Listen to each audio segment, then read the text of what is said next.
Вітаночки, Мінське монтажне хасло на сувізі. Сьогодні ми знову збираємо щит. Але перед тим, як його зібрати, треба, звісно, його спочатку умазати. Кожен добрий електрик вам скаже, що піратимка почать працювати треба. Піратимка почать працювати треба. Піратимка почать працювати треба. Умазать! Умазать! Умазать! Умазать щит! Ми любим свою працю і виконуємо роботу, отдану на вас без проєкту. Кожен з нас буде для замовника хороший.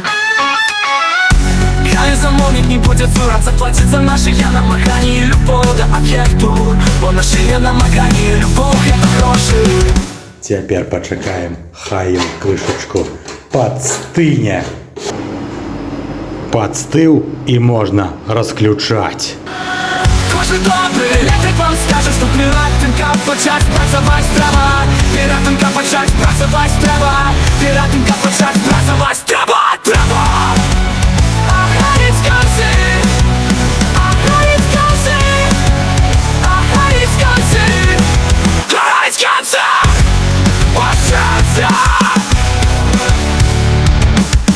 Мы любим свою працу и виконуємо роботу, отдану на вас без проєкту. Кожен з нас буде для замовника хороший.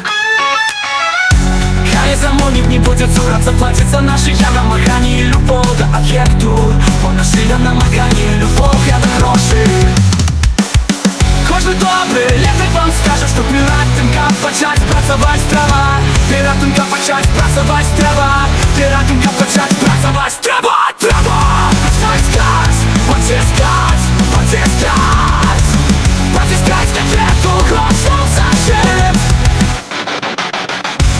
Ну что, ваша любимая рубрика «Джагне-тине».